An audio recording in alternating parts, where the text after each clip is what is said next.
La télévision tunisienne était depuis sa création au service du pouvoir. La plupart des téléspectateurs la boudaient et étaient friands des chaînes du Moyen-Orient pour les arabophones et les chaînes françaises pour les francophones.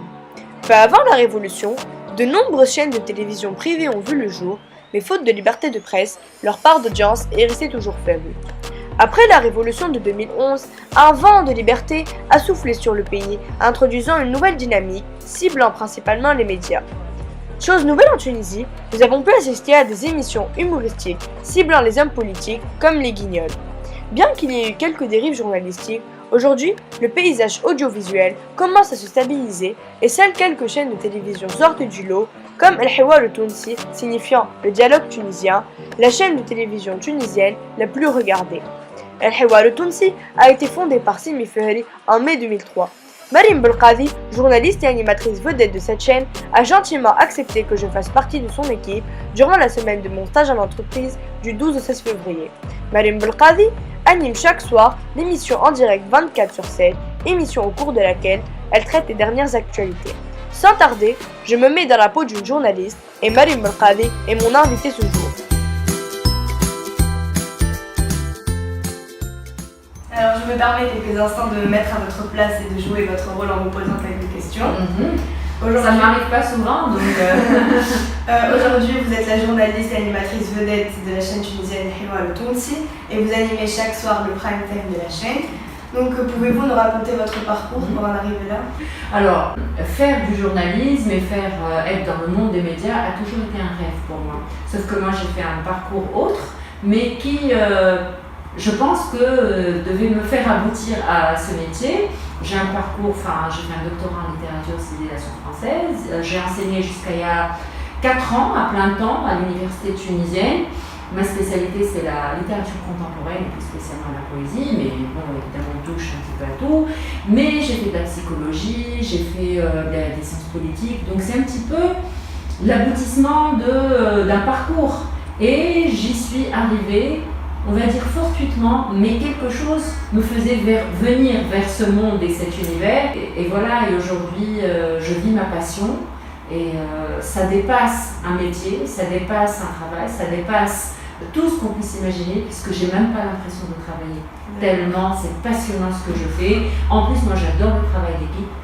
Et ma réussite n'est pas personnelle, c'est un travail d'équipe qui est derrière moi. Et il y a une superbe ambiance. Et donc, en plus, on est dans une période en Tunisie qui est très spéciale, très particulière. On est en phase de transition, on est en phase de construction. Donc, je pense que je ne pouvais pas tomber mieux. Aujourd'hui, quelles sont les études à suivre pour devenir journaliste? Alors, moi je dis, il n'y a pas d'études privilégiées.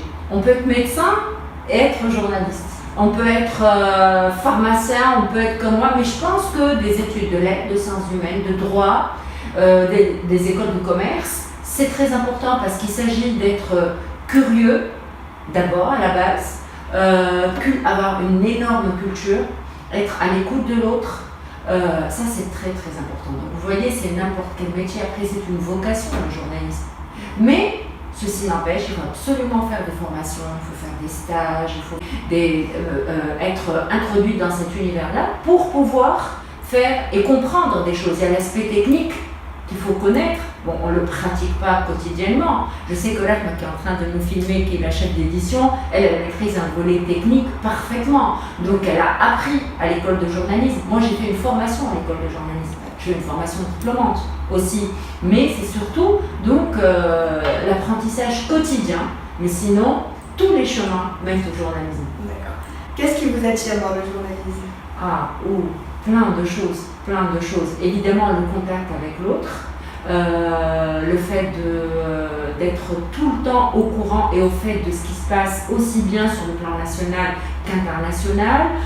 C'est un métier qui nous ouvre à tous les horizons. On est obligé de connaître le monde de l'économie, des finances, de la politique, de la culture, des arts, mais c'est tout ça.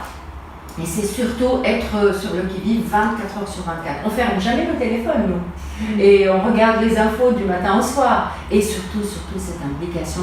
Et notamment moi, je le prends comme ça. Pour moi, le journalisme, c'est aussi donner ses opinions. Et moi, personnellement, Myriam Belkadi, je revendique un journalisme d'opinion et je donne mes idées. Donc dernièrement, vous avez interviewé le président français Emmanuel Macron.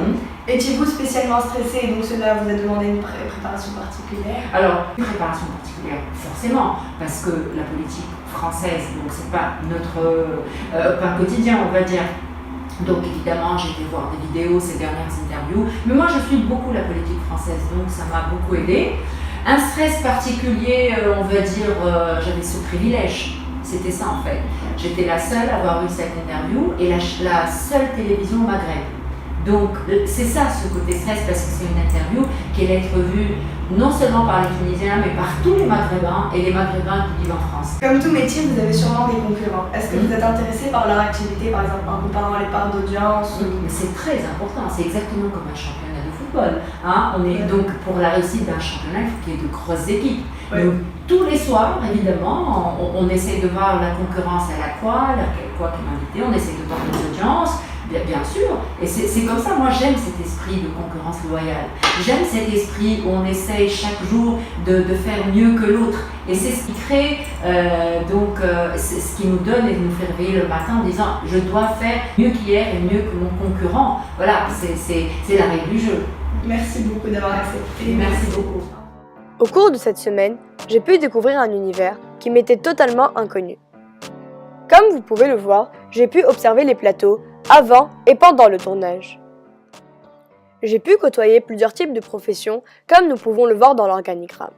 Vous remarquerez que le métier de journaliste n'y figure pas, car généralement, il s'agit de consultants qui offrent leurs services à plusieurs sociétés, comme la radio, la télévision ou encore la presse écrite. Le métier de journaliste m'a vraiment intéressé car il y a derrière un grand travail de préparation, comme celui d'enseignant par exemple. Pour ma part, je souhaite être médecin pour rendre service aux malades.